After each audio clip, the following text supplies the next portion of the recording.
Hello दोस्तों, स्वागत है आप सभी का आपके अपने यूट्यूब चैनल क्वेश्चन जगत में। तो दोस्तों, आज से हम एसएससी मैथ का जो चैप्टर वाइज और टाइप वाइज क्वेश्चंस हैं उनको देखने वाले हैं। तो पहला जो चैप्टर है उसको हमने लिया है और उस चैप्टर का नाम है नंबर सिस्टम। नंबर सिस्टम का जो पहला क्वेश्चन है उसको देखते हैं। टाइप फर्स्ट का पहला question, when n is divisible by 5 the remainder is 2। जब हम किसी संख्या n को 5 से डिवाइड करते हैं तो जो रिमाइंडर है वो 2 बचता है। What is remainder when n square is divided by 5। तो जब हम n स्क्वायर को 5 से डिवाइड करेंगे तो रिमाइंडर क्या बचेगा। सबसे पहले n जो संख्या है उसको हम कुछ मान लेते हैं। तो सपोज यानी लेट कर लेते हैं, let n is equal to, ध्यान दीजिएगा n क्या होगा, n होगा क्या, जब n को हम 5 से डिवाइड करते हैं तो रिमाइंडर कितना बचता है, 2 बचता है। यानी जब भी n की जो वैल्यू होगी 5 के डिविजिबल से 5 के मल्टीपल से 2 ज़्यादा होगा। यानी 5 से हम 5 का मतलब फर्स्ट मल्टीपल लेते हैं 5, ये जो 5 है 5 से डिवाइड है, इससे 2 रिमाइंडर बचना चाहिए तो इसमें +2 कर देंगे तो क्या हो गया, 5 + 2 7। तो जो हमारा n है, n क्या है, 7, n 7 है। तो what is remainder when n square is divided by 5। तो n स्क्वायर क्या होगा, n स्क्वायर यानी 7 का स्क्वायर, तो 7 का स्क्वायर हो जाएगा 49, 49। अब क्वेश्चन में बोला है कि 49 को यानी n स्क्वायर को डिवाइड करेंगे 5 से तो रिमाइंडर क्या बचेगा। तो 49 को डिवाइड कर देते हैं 5 से। तो जब 49 को हम 5 से डिवाइड करेंगे तो 5 9 45 यानी कि 4 रिमाइंडर बचेगा। तो जो रिमाइंडर बचेगा वो कितना बचेगा, 4।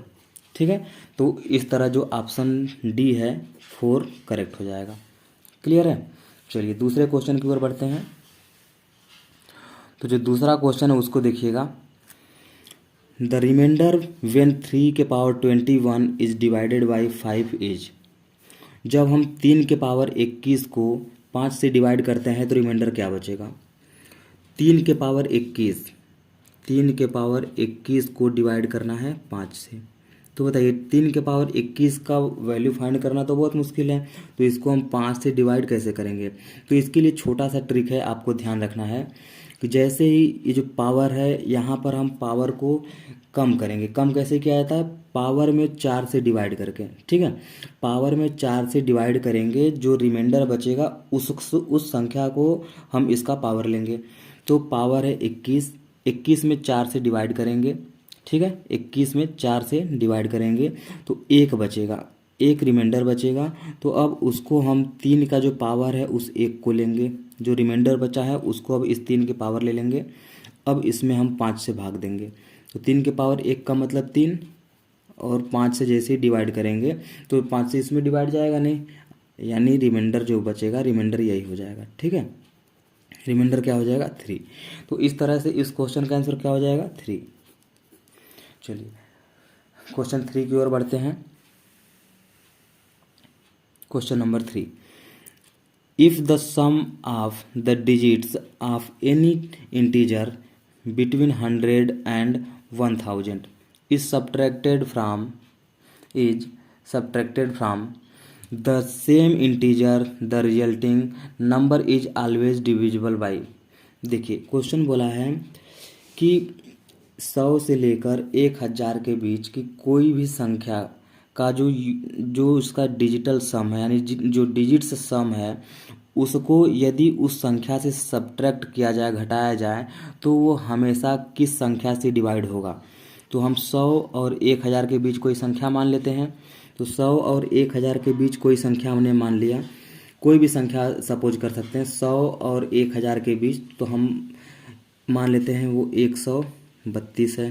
100 और 1000 के बीच लेना है, 100 और 1000 के बीच, तो हमने 132 मान लिया। ठीक है, तो इस हिसाब से 132 हमने माना। तो इसका पहले क्या करेंगे, इन सभी का सम यानी कि सभी का डिजिटल सम 1 + 3 + 2। तो 1 + 3 + 2 कितना हो जाएगा, 1 + 3 + 2 6, कितना हो गया, 6। अब जो 6 आया है, इस 6 को इस नंबर से सब्ट्रैक्ट करना है। इस 6 को इस 132 यानी 132 से माइनस करना है 6 को। तो कितना बचेगा? 126। 126 होगा कि नहीं होगा? अब बताइए, ये जो 126 है ये हमेशा किस संख्या से डिवाइड होगा? ठीक है, तो यहाँ तो ये 126 2 से भी डिवाइड है, 6 से भी डिवाइड है, 9 से भी डिवाइड है। तो इसका मतलब हम दोबारा से कोई एक संख्या मान लेते हैं। ठीक है, दोबारा से कोई एक संख्या मान लेते हैं। तो इस बार कोई अलग संख्या मानते हैं, क्योंकि ऐसे 3 ऑप्शन मैच कर गए। एक इस बार लेते हैं 2 3 ले लेते हैं, इस हिसाब से कोई ले लेते हैं। अब इसको देखते हैं ऐड करके कितना होता है। तो 4 + 3 7, 7 + 2 9, 9 आ गया। अब इसी 9 को इसमें से माइनस कर देना है। 9 माइनस कर देंगे तो 14, 14 में से 9 गया 5, यहाँ 2 बचेगा और यहाँ भी 2 बचेगा। अब देखते हैं 225, तो ये 2 से डिवाइड होगा, 225 2 से डिवाइड होगा, नहीं होगा। 6 से डिवाइड होगा, 6 से भी नहीं होगा।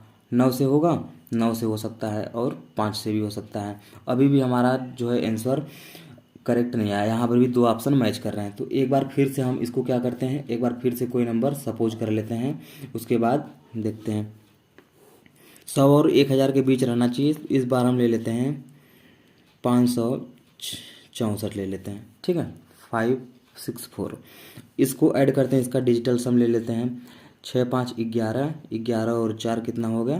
15, 11 4 15। अब इसमें से माइनस करेंगे तो क्या हो जाएगा? 11 और 4 15। इसमें से माइनस करेंगे 14 में से 5 गया 9, 5 में से 1 गया 4 और यहाँ 5। अब ध्यान दीजिएगा, अब ये क्या है? 5 से डिवाइड है? 5 से डिवाइड नहीं है।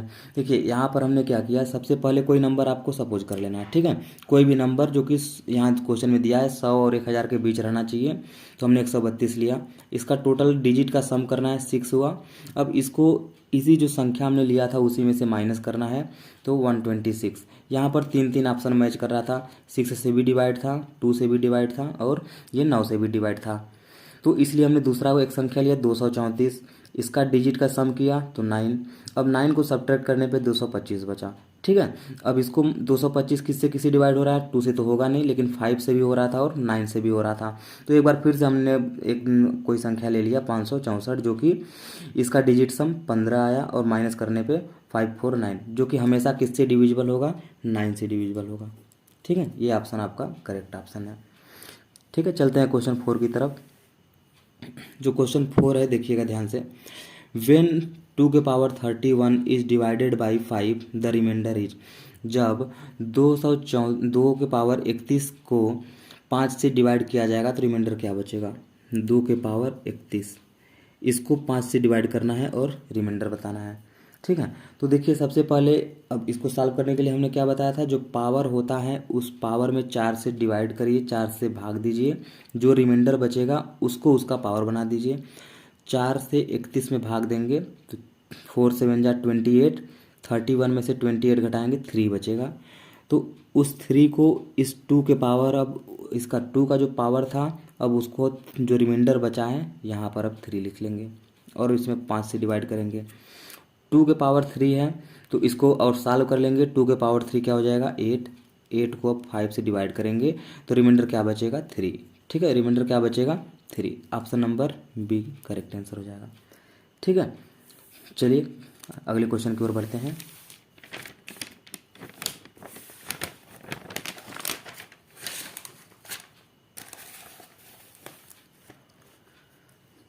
ठीक है, अगला क्वेश्चन देखिए। अगला क्वेश्चन है, a student was asked to divide a number by 6 and add 12 to the question. He, however, first added 12 to the number and then divided it by 6, getting 112 as the answer. The correct answer should have been। एक छात्र को, एक student को एक संख्या को divide करने के लिए कहा गया और उसके बाद उसमें 12 जोड़ने के लिए कहा गया। 6 से डिवाइड करना है उस संख्या में, बाद में उसमें 12 ऐड करना है। लेकिन उसने क्या किया कि पहले ही उस संख्या में 12 ऐड कर दिया, उसके बाद 6 से डिवाइड किया, तो जो आंसर आ रहा है उसका कितना आया 112। तो बताना है जो उसका ओरिजिनल आंसर था वो क्या था, करेक्ट आंसर जो होना चाहिए वो क्या था। देखिए क्वेश्चन क्या बोला है, वो जो संख्या था हमने माना वो नंबर क्या था, कोई n नंबर मान लेते हैं। लेट वो नंबर क्या है n, माना ये नंबर n रहा होगा। इस नंबर में उसने क्या किया, पहले क्या किया 12 ऐड कर दिया, ठीक है 12 ऐड कर दिया, बाद में 6 से डिवाइड किया और जो आंसर आया कितना 112। ठीक है आंसर क्या आ गया 112। यहाँ से जब इसको हम सॉल्व करेंगे तो क्या आ जाएगा, 6 को उस साइड भेज देंगे तो मल्टीप्लाई हो जाएगा, तो n+12 is equal to 112 into 6। ठीक है इसको सॉल्व करेंगे तो क्या आ जाएगा n+12 बराबर, यहाँ सॉल्व कर रहे हैं इसको तो यहाँ मल्टीप्लाई करेंगे 6 दूना 12 के 2 हासिल 1, 6 कम 6 1 7 और 6 कम 6 672। 12 इस साइड भेजेंगे तो कितना आ जाएगा n इक्वल टू 672 माइनस 12, तो n की वैल्यू आ गई 660। n कितना आ गया 660। अब कह रहा है कि अब एक्चुअल में अगर संख्या n रहा होता 660 रहा होता, अब इस 660 में पहले हम 6 से भाग देते हैं और बाद में अगर हम 12 ऐड करते हैं तो आंसर क्या होता है। तो सॉल्व कर दीजिए, 6 कम 6 6 कम 6 110 प्लस 12, तो जो करेक्ट आंसर आ गया कितना आ गया 122। ये अपना करेक्ट आंसर हो गया 122। क्लियर है। चलिए अगले क्वेश्चन की ओर बढ़ते हैं। ठीक है अगला क्वेश्चन है द एक्सप्रेशन 2 के पावर 6n माइनस 4 के power 2n where n is a natural number is always divisible by. बताना है अगर एक एक्सप्रेशन है 2 के पावर 6n 2 के पावर 6n माइनस 4 के पावर 2n, अगर n यहाँ पर जो है एक नेचुरल नंबर है तो ये हमेशा किस संख्या से डिवाइड होगा, 15 से 18 से 36 से या 48 से। चलिए देखते हैं n अगर नेचुरल नंबर है तो हम n की वैल्यू क्या ले लेते हैं, n सबसे छोटा नेचुरल नंबर 1 है, 1 को ले लेते हैं, n की वैल्यू 1 ले लेते हैं। जब यहाँ पर अब n की वैल्यू 1 पुट करेंगे तो 6 इंटू 1 यानी 6 हो जाएगा, तो 2 के पावर 6 माइनस 1 से मल्टीप्लाई कर देंगे तो 6 ही बचेगा। फिर ऐसे ही 4 के पावर 2 में 1 मतलब 2 में 1 का मल्टीप्लाई करेंगे, यहाँ 2 बचेगा। इसको सॉल्व करेंगे 2 के पावर 6, तो 2 के पावर 6 क्या हो जाएगा 2 के पावर 6 यानी 64 माइनस 4 के पावर 2 कितना हो जाएगा 4 4 हो जाएगा 16, माइनस कर देंगे इसको 4 यानी 14 में से 6 गया 8 और 5 में से 1 गया 4, 48। यानी हमेशा एक की संख्या से डिवाइड होगा 48 से ही डिवाइड होगा। ठीक है 48 क्या है इसका करेक्ट आंसर है। क्वेश्चन नंबर 7 है 4 के पावर 61 प्लस 4 के पावर 62 प्लस 4 के पावर 63। क्वेश्चन नंबर 7 है 4 के पावर 61 प्लस 4 के पावर 62 प्लस 4 के पावर 63 डिविजिबल बाई, ये किससे डिवाइड होगा। ठीक है तो पहले इसको सॉल्व कर लेते हैं। 4 के पावर 61 प्लस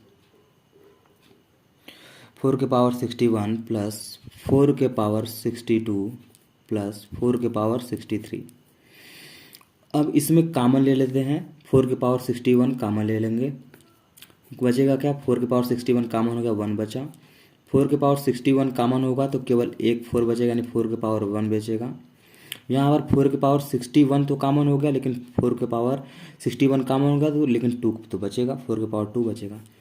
इसको और सॉल्व करते हैं। 4 के पावर 61 1 प्लस 4 का पावर 1 का मतलब 4 और 4 के पावर 2 का 16। इसको और सॉल्व करेंगे तो 4 के पावर 61 इंटू ये जोड़ देंगे तो 16 4 20 और 1 21। 4 के पावर 61 इंटू 21, ये 4 के पावर 61 तो बहुत बड़ा संख्या है। ठीक है अब देखते हैं 21 बचा है, 21 इसका मल्टीपल है तो वही ऑप्शन सही होगा जो 21 को डिवाइड कर दें। 3 डिवाइड कर देगा, 11 डिवाइड नहीं कर पाएगा, 13 डिवाइड नहीं कर पाएगा, 17 से भी डिवाइड नहीं होगा, तो ऑप्शन नंबर जो ए है ये आपका करेक्ट ऑप्शन हो जाएगा, ऑप्शन नंबर ए 3। ठीक है चलिए अगले क्वेश्चन की ओर बढ़ते हैं।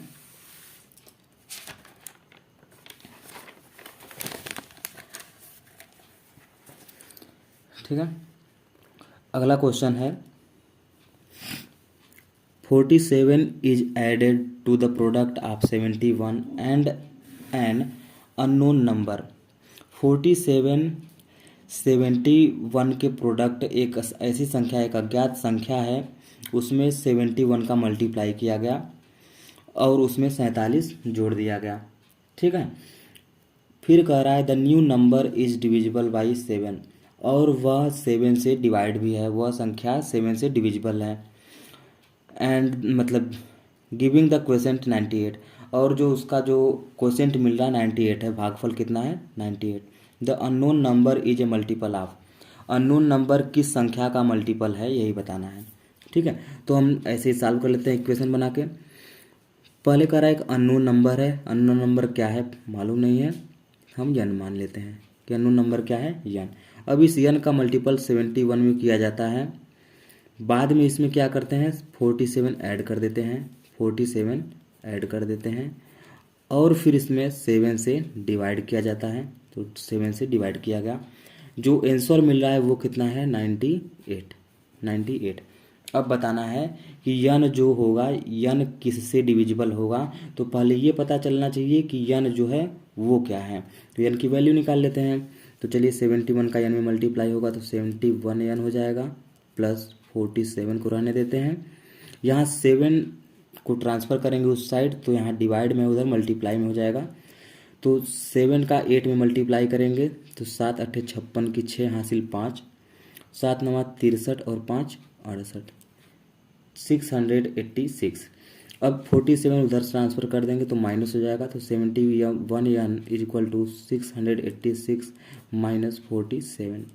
अब इसमें से घटा देंगे तो क्या बचेगा 71 यन इज इक्वल टू, घटा देंगे 16 में से 7 जाएगा 9, फिर 3 और 6, 639। यन की वैल्यू क्या आ जाएगी 639 में 7 से डिवाइड करेंगे, 71 से डिवाइड करेंगे तो यन की वैल्यू क्या आ जाएगी 7 9 63, 9 12 में पूरा पूरा कट जाएगा। यन की वैल्यू क्या आ गई 9। तो ये जो 9 है हमेशा किस संख्या से डिवाइड होगा ये पता करना है। तो 2 से तो डिवाइड होगा नहीं, 5 से होगा नहीं, 7 से होगा नहीं, डी ऑप्शन 3 से डिविजिबल है। ठीक है, करेक्ट आंसर 3। क्वेश्चन नंबर 9 देख लेते हैं। क्वेश्चन नंबर 9 है when an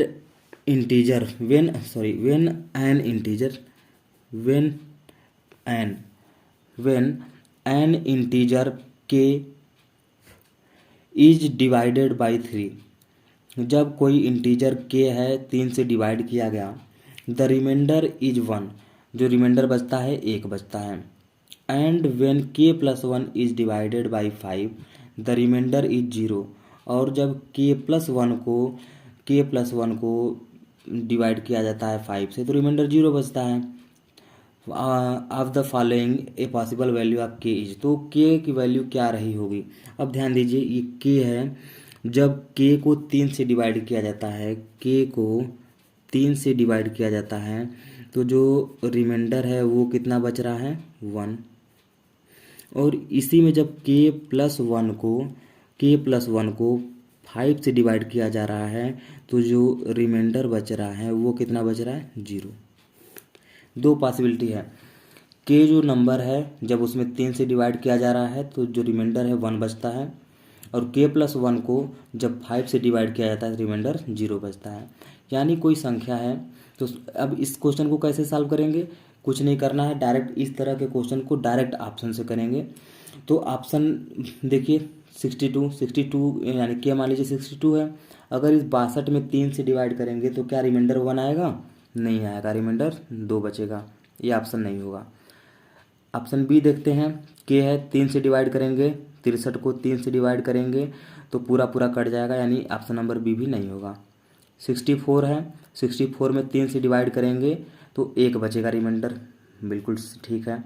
ऑप्शन डी भी देख लेते हैं, 65 है 3 से डिवाइड करेंगे रिमाइंडर 2 बचेगा जबकि 1 बचना चाहिए, इसलिए ऑप्शन सी ही करेक्ट ऑप्शन होगा। इसको एक बार रीचेक कर लेते हैं। के को यानी 63 को 64 को 3 से डिवाइड करेंगे रिमाइंडर 1 बचेगा, k प्लस 1 यानी 64 प्लस 1 तो 65 हो जाएगा, और 65 को 5 से डिवाइड करेंगे, रिमाइंडर 0 बचेगा। तो option number C correct option हो जाएगा। इस तरह क्वेश्चन को क्या करना है, डायरेक्ट आपको ऑप्शन से ही कर देना है। ठीक है, क्वेश्चन नंबर 10 पर चलते हैं। क्वेश्चन नंबर 10 देखिएगा, the number of integers in between 100 and 600 which are divisible by 4 and 6 both is. कह रहा है कि 100 से लेकर 600 तक में 4 और 6 दोनों से डिवाइड होने वाली संख्याएं कितनी हैं। तो 4 और 6 दोनों से डिवाइड हो तो सबसे पहले क्या करेंगे, हम एलसीएम निकाल लेंगे, किसका किसका, 4 का और 6 का। तो 4 और 6 का जो एलसीएम कितना आ जाएगा, 12 आ जाएगा। अब कह रहा है कि हमको 100 से लेकर यानी 100 के आगे और 600 के अंदर यानी 100 और 600 के बीच में कितनी संख्याएं हैं जो 4 और 6 दोनों से कटे यानी 12 से डिविजिबल हो, यही कहना है। एलसीएम ले लेना, सबसे पहले क्या करेंगे, जिससे डिविजिबल पूछे उसका एलसीएम ले लेना है। तो 600 के अंदर में पूछना है, 600 के अंदर ही रहना चाहिए, यानी 600 के अंदर तो यानी 599, 600 के बीच में रहना चाहिए, 100 से लेकर 600 के अंदर तक। तो इसके एक कम ही रहेगा, जब भी रहेगा 600 तो लेंगे नहीं क्योंकि उसके बीच में लेना है। तो लास्ट नंबर क्या होगा, 599। इसमें हम क्या करेंगे, 12 से डिवाइड करेंगे, ठीक है, और माइनस लगाएंगे। माइनस करेंगे किसको माइनस करेंगे, 100 से लेकर कह रहा है यानी 100 तक की तो जो डिवाइड होगा उसको नहीं गिना जाएगा। ठीक है, 100 तक जो डिवाइड होगा 4 और 6 से उसको नहीं काउंट किया जाएगा। तो उसको हम लिख लेते हैं, उसको लिखने के बाद इसको डिवाइड जितने संख्या होंगी उसको माइनस कर देंगे। ध्यान दीजिएगा, फिर समझिएगा कि इसमें करना क्या है, 100 से लेकर 600 तक के बीच में कितनी संख्याएं 4 और 6 से डिवाइड हो जाएंगी। सिंपल, तो 600 के बीच में होना चाहिए, तो 600 के से कम ही लेंगे तो 599। इसमें जैसे ही 12 से डिवाइड करेंगे पता चल जाएगा कि पूरा एक से लेकर 600 तक कितनी संख्याएं 12 से डिवाइड होगा 600 के अंदर। लेकिन हमको 100 के बाद का लेना है, तो 100 तक का जो होगा उसको माइनस भी तो करना पड़ेगा। तो 100 को हम 12 से डिवाइड करेंगे तो देखते हैं कितने नंबर्स होते हैं, 599, यानी अगर 600 होता तो 12 पंजे 60 यानी 50 संख्याएं पूरा हो जाता। लेकिन 600वां यानी लास्ट वाला तो है ही नहीं, तो 49 आएगा पूरा। कितना कितना पूरा पूरा 49 संख्याएं, यानी रिमाइंडर नहीं लेना है। ठीक है, इसमें रिमाइंडर बचेगा, रिमाइंडर को छोड़ देना है। क्वोशिएंट पूरा पूरा कितना जाएगा 12 से भाग देने पर वही लेना है, 49 होगा। माइनस कर देंगे, इस वाले में डिवाइड करेंगे तो 100 में 12 से जैसे ही भाग देंगे तो 12 छक 72, 12 सत्ते 84 और 12 अट्ठे 96, यानी लास्ट कितना जाएगा 96। तो 8 नंबर्स ऐसे होंगे जो 12 से डिवाइड होंगे। 49 में से 8 हम सब्ट्रैक्ट कर देंगे, बचेगा क्या 41। तो 100 से लेकर 600 के बीच 41 ऐसे नंबर्स होंगे जो 4 से भी डिवाइड होगा और 6 से भी डिवाइड होगा, 41। Option number C is the correct answer. ठीक है, अगले क्वेश्चन की ओर बढ़ते हैं।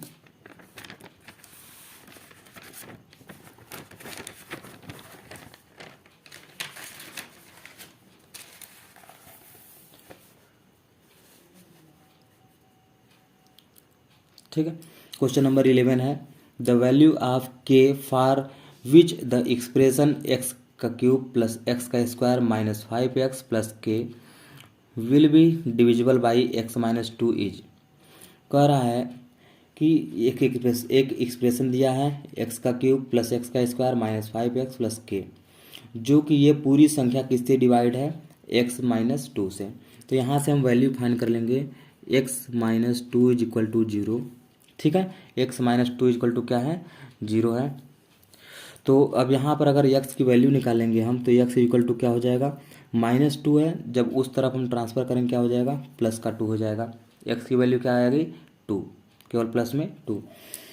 अब इस x की जो वैल्यू है वहाँ इसी इक्वेशन में पुट करेंगे, जो x का क्यूब प्लस x का स्क्वायर माइनस 5x प्लस के, यहीं पे x की वैल्यू पुट करेंगे, k इक्वल टू 0। x की वैल्यू 2 है, जहाँ जहाँ x है वहाँ हम 2 रख देंगे, तो 2 का क्यूब प्लस 2 का स्क्वायर माइनस 5 गुणे 2 प्लस के बराबर 0। 2 का क्यूब यानी 8 प्लस 2 का स्क्वायर 4 माइनस 5 और 2 10 प्लस के बराबर 0। आगे सॉल्व करेंगे, 8 और 4 12, 12 माइनस 10 प्लस के बराबर 0। 12 में से 10 गया, 2 प्लस के बराबर 0। 2 उस साइड भेज देंगे तो के बराबर 0 माइनस 2, प्लस में है माइनस चला जाएगा तो के बराबर -2। के की वैल्यू क्या आ गई -2। तो ये के की वैल्यू पूछा था क्वेश्चन में, तो ऑप्शन नंबर बी जो -2 है करेक्ट आंसर हो जाएगा। ठीक है, चलिए क्वेश्चन 12 की तरफ चलते हैं। क्वेश्चन नंबर 12 है, if the number formed by the last two digit of A 3 digit integer is an integral multiple of 6।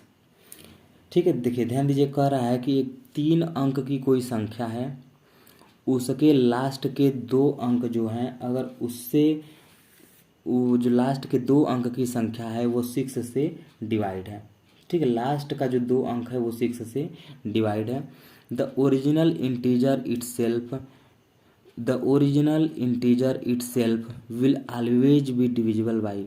तो जो शुरू की संख्या होगी वो हमेशा किससे डिवाइड होगी? तो हम एक नंबर मान लेते हैं अपने से, एक 3 डिजिट का नंबर मान लेते हैं, एक 3 डिजिट का कोई भी एक नंबर मान लेते हैं। 3 डिजिट का एक नंबर कितना ले लेते हैं? 136। ठीक है, कुछ भी ले सकते हैं, 3 डिजिट का कोई भी एक नंबर ले लेते हैं, लेकिन हाँ इसमें ये ज़रूरी रहना चाहिए कि लास्ट के जो 2 डिजिट हों वो 6 का मल्टीपल हो। तो 6 का मल्टीपल देखिए 36, लास्ट का जो 2 डिजिट है 36, ये 6 का डिविजिबल है कि नहीं? 6 का डिविजिबल है, 6 6 या 36 डिविजिबल है। अब बताना है कि ये जो 3 अंक की पूरी संख्या है यह किस संख्या से हमेशा डिविजिबल होगा? 6 से डिविजिबल होगा। 6 से अगर इस 136 में डिवाइड करेंगे, इस 136 को अगर हम 6 से डिवाइड करेंगे तो क्या डिवाइड हो पाएगा? नहीं हो पाएगा, रिमाइंडर बचेगा। अगर इस 136 को फिर से हम अगर 3 से डिवाइड करें तो क्या 3 से डिवाइड हो जाएगा? नहीं होगा, रिमाइंडर बचेगा। ऐसे ही 12 है, या फिर 2 से तो डिवाइड हो ही जाएगा, लास्ट में इवन नंबर है तो 2 से डिवाइड होगा ही। 12 से देख लेते हैं, 136 को जब हम 12 से डिवाइड करेंगे तो 12 से डिवाइड होगा? बिल्कुल नहीं होगा, रिमाइंडर बचेगा। यानी ऑप्शन नंबर डी, 2 से डिवाइड करेंगे, लास्ट में इवन नंबर है यानी पूरा 2 से डिवाइड हो जाएगा, तो ऑप्शन नंबर सी 2 से ही हमेशा डिवाइड होगा, अगर ऐसा कंडीशन दिया हो क्वेश्चन में तब। ठीक है, तो बाई ऑप्शन इस तरह क्वेश्चन को आसानी से कर लेंगे। क्वेश्चन नंबर 13 की तरफ चलते हैं। क्वेश्चन नंबर 13 है, divide 37 into 2 parts so that 5 times 1 part and 11 times the other. कह रहा है कि 37 जो है इसका 2 पार्ट करना है, पहले पार्ट का 5 गुना करना है और दूसरे पार्ट का 11 गुना करना है। द अदर आर टुगेदर 227, और दोनों को जोड़ने पर कितना आना चाहिए?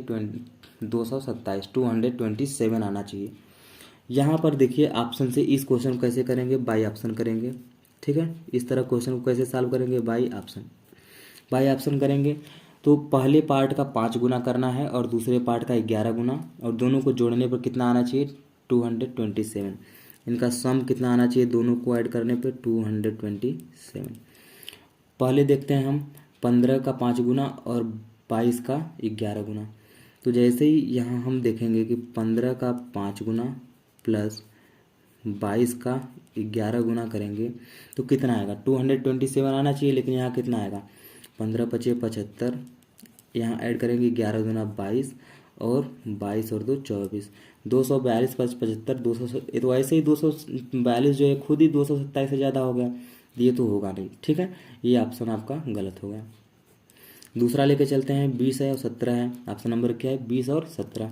तो 20 का 5 गुना, 20 का 5 गुना प्लस करना है 17 का 11 गुना। ठीक है, 17 का 11 गुना। इसको करने पे कितना आंसर आएगा? 20 पंजे 100, इसका करेंगे 11 सते 77, 11 और 7 18, 187 प्लस 100 तो 287 आ जाएगा। आना कितना चाहिए? 227। ये भी क्या हो जाएगा? गलत हो जाएगा। आगे का ऑप्शन देख लेते हैं, 25 है और 12 है। तो 25 का क्या करना है? 5 गुना करना है प्लस 12 का 11 गुना। सॉल्व करेंगे, 25 पंजे 125 प्लस 11 2 जा 22 और 11 1 जा 11 + 2 13। इसको ऐड करेंगे 5 + 2 7, 3 + 2 5 और 1 और 1 2, 257। ये भी ऑप्शन गलत हो गया। लास्ट ऑप्शन चेक कर लेते हैं 30 और 7, तो 30 का 5 टाइम्स लेना है प्लस इस 7 का 11 टाइम्स, तो 30 पंजे 150 प्लस 11 सते 77। यहाँ से आपका आ गया 227। तो जो लास्ट ऑप्शन है 30 और 7, ये आपका करेक्ट आंसर है। क्लियर है? चलिए आगे बढ़ते हैं।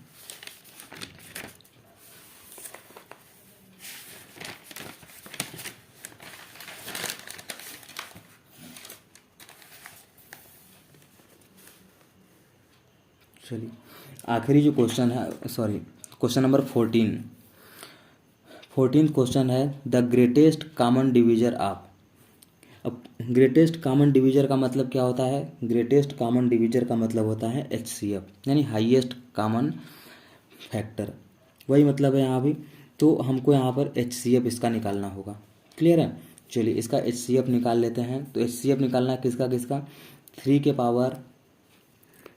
पावर 3, इसके भी पावर 3 3 3 प्लस 1 एंड और क्या है 3 के पावर 3, 3 के पावर इसके भी पावर 3 3 4 प्लस 1, इन्हीं दोनों का HCF निकालना है। क्लियर है? चलिए इस यहाँ पर जगह कम है, दूसरी तरफ बता देते हैं।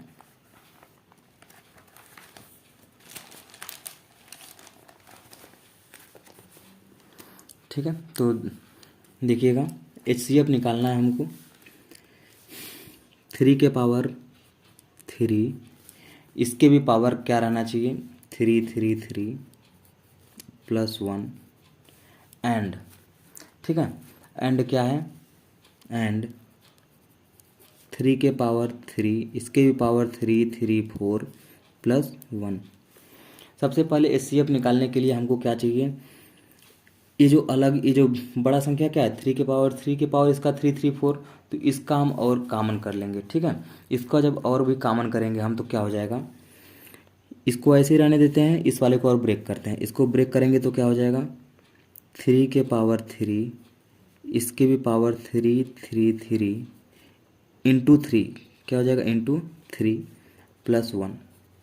अब आप सोच रहे होंगे ये किस रूल से हुआ, तो यहाँ पर फार्मूला हम बगल में लिख देते हैं a के पावर m इंटू ए के power n is equal to a के पावर m प्लस n। यानी जब बेस सेम हो तो पावर क्या हो जाता है, ऐड कर देंगे। तो यहाँ भी वही प्रोसेस है, इस नीचे वाले 3 को अभी नेगलेक्ट करते हैं, ऊपर वाले को देखिए 3 के पावर 3 3 3 है, यहाँ भी 3 के पावर कुछ नहीं यानी 1 है, तो फिर ऐड कर देंगे इसमें 1, तो 3 के पावर 3 3 4 हो जाएगा। तो वही चीज़ आ जाएगा, फिर से इसी रूल से ब्रेक हुआ है। एक और फार्मूला की ज़रूरत पड़ेगी, ए के पावर m, इसके भी पावर n, इसका क्या हो जाएगा ए के पावर m इंटू n। यानी जब इस कंडीशन में हो ए के पावर m इंटू n, तो यहाँ पर वही प्रोसेस बन रहा है ए के पावर m इंटू n, यानी ए के पावर m, इस 3 को छोड़िए, इसको देखिए 3 के पावर m और 3 के पावर n, यानी पावर में 1। तो यहाँ पर क्या हो जाएगा, इसको पावर के रूप में लिखेंगे तो ये हो जाएगा 3 के पावर 3 3 3 3 और इस कुल के पावर क्या हो जाएगा ये वाला 3 और प्लस 1, और 1 को भी क्या लिख देंगे, 1 को भी 1 के पावर 3 लिख सकते हैं, कोई वैल्यू चेंज नहीं होगी। क्लियर है? अब यहाँ पर एक फार्मूला आपको पता होगा, ठीक है, फार्मूला एक, जब a का क्यूब और b का क्यूब है, a का क्यूब प्लस b का क्यूब, तो फार्मूला होता है a प्लस b, एक ब्रैकेट में a का स्क्वायर प्लस b का square plus minus A B A plus B, एक कोष्टक में a प्लस बी, ए का स्क्वायर प्लस बी का स्क्वायर माइनस ए बी। ठीक है, तो इसको इस जो ये वैल्यू है इसको इस फार्मूले के आधार पे ब्रेक करेंगे, तो a का क्यूब यानी इसी संख्या का क्यूब, ए प्लस बी लेना है, तो a प्लस बी यानी 3 के पावर 3 3 3 प्लस 1, और एक कोष्टक में क्या होना चाहिए a का स्क्वायर यानी इस संख्या का स्क्वायर 3 के पावर 3 3 3 3 इसका स्क्वायर प्लस b का स्क्वायर यानी 1 का स्क्वायर और minus A B. A B का मतलब 3 के पावर 3 3 3 3, इसके पावर 3, उसके पावर 3 3 3, और इनटू में क्या आना चाहिए, बी की वैल्यू 1 है। अब इसको जब हम, अब ध्यान दीजिए यहाँ पर ये किसको हम ब्रेक किए हैं, केवल इस इतने पार्ट को क्या किए हैं, ब्रेक किए हैं, टूटते हुए क्या आया, इतना आया है। ये केवल ये इस वाले पार्ट को ब्रेक किए हैं। पहला वाला पार्ट क्या था, पहला वाला पार्ट है यही, पहला वाला पार्ट इतना है 3 के पावर 3, इसके पावर 3 3 3 प्लस 1, तो ये पहला पार्ट है। तो यहाँ लिख लेते हैं नीचे, ठीक है, नीचे लिख लेते हैं 3 के पावर 3, इसके पावर 3 3 3 और प्लस 1, ठीक है। और दूसरे पार्ट को, ये वाला जो पार्ट था, इसी को ब्रेक करके यहाँ नीचे ये वाला पोर्शन आया है, तो इसको लिख लेते हैं नीचे, ठीक है। इसको यहाँ लिख लेते हैं एंड इसको एक ब्रैकेट में कर लेते हैं, ठीक है। और यहाँ एंड ये वाला जो पार्ट अभी हम लोग बनाए हैं इसको लिख लेते हैं। तो 3 के पावर 3, इसके भी पावर 3 3 3 प्लस 1, ठीक है। ये एक कोष्टक में है, दूसरे कोष्टक में क्या है, 3 का स्क्वायर यानी उसी का स्क्वायर है, तो 3 के पावर 3, इसके पावर 3 3 3, इसका स्क्वायर प्लस 1 का स्क्वायर 1, और माइनस है, यहाँ मल्टीप्लाई कर देंगे, 1 का मल्टीप्लाई कर देंगे 1 नेगलेक्ट हो जाएगा, यानी 1 डिजॉल्व हो जाएगा उसी में, तो होगा 3 के पावर 3, इसके पावर 3 3 3 और ब्रैकेट क्लोज, ठीक है। तो यहाँ पर क्या बचेगा, यहाँ पर ध्यान दीजिएगा, यहाँ पर अब HCF निकालना है। HCF यानी HCF का मतलब जो दोनों में कॉमन हो। कॉमन क्या है, ये इतना वाला पार्ट देखिए, यहाँ से लेकर ये वाला जो पार्ट है इसमें भी है और ये वाला पार्ट इसमें भी है, तो इसका HCF क्या हो जाएगा, 3 के पावर 3, इसके पावर 3 3 3 प्लस 1। ये इस क्वेश्चन का करेक्ट आंसर हो जाएगा, ठीक है। तो इस क्वेश्चन करेक्ट आंसर क्या हो जाएगा, 3 के पावर 3, इसके पावर 3 3 3 प्लस 1। ये वाला पार्ट इस पोर्शन में भी था और ये वाला पार्ट इस पोर्शन में भी है, तो जो इसका ग्रेटेस्ट जो मल्टीपल हो जाएगा, ग्रेटेस्ट कॉमन फैक्टर, वो कितना हो जाएगा, 3 के पावर 3 के पावर 3 3 3 प्लस 1। क्लियर है। चलिए, तो क्वेश्चन नंबर जो 14 था उसका राइट ऑप्शन क्या हो जाएगा, क्वेश्चन नंबर 14 का राइट आंसर हो जाएगा option number C. Question number 15 को देख लेते हैं। क्वेश्चन नंबर 15 है, how many number between 400 and 800 are divisible by 4 5 एंड 6। कह रहा है कि 400 से लेकर 800 के बीच, 400 से लेकर 800 के बीच कितनी संख्याएं हैं जो 4 5 और 6 तीनों से डिवाइड हों। तो सेम वही करना है, पहले एलसीएम निकाल लेना है, किसका किसका, 4 5 और 6। तो 4 5 6 का एलसीएम कितना आ जाएगा, 60। तो वही सेम प्रोसेस करना है, 400 से लेकर 800 के बीच का लेना है, तो इसके बीच का रहना चाहिए, इसलिए क्या करेंगे हम, 800 के एक पहले ही रहेगा यानी 799, इसके पहले 60, ठीक है, माइनस, अब 400 तक का लेना है तो 400 बटा 60। जैसे ही इसका डिवाइड करेंगे हम लोग, ध्यान दीजिएगा यहाँ हमने क्यों ऐसे लिया है, तो बिल्कुल आपको ध्यान रहना चाहिए कि 799 वो क्वेश्चन में बोला गया है कि 400 से लेकर 800 तक, 800 के बीच का, यानी 800 को लेना नहीं, 800 को छोड़ देना क्योंकि उसके बीच में ही रहना चाहिए। तो 799 को 60 से डिवाइड करेंगे और 400 तक का लेना नहीं है, उसको छोड़ देना है, तो 400 को 60 से डिवाइड करेंगे। तो जैसे ही डिवाइड करेंगे तो 60 का डिवाइड देंगे इसमें, और रिमाइंडर क्या बच रहा है उसको ध्यान नहीं देना, केवल कोसेंट लेना है। तो कोसेंट कितना आएगा, 13। कितने टाइम्स जाएगा, 13 टाइम्स जाएगा, और इसमें कितना जाएगा, तो 6 6 जा 36 और 42 आ जाएगा 7 टाइम्स, यानी 6 टाइम्स जाएगा केवल, ठीक है, 6 टाइम्स जाएगा, माइनस करेंगे 13 में 6 जाएगा तो 7। तो जो इस क्वेश्चन का करेक्ट आंसर हो जाएगा क्या हो जाएगा, ऑप्शन नंबर ए 7, ठीक है। तो आज के लिए इतना ही रहने देते हैं दोस्तों, ठीक है। Very very lots of thanks.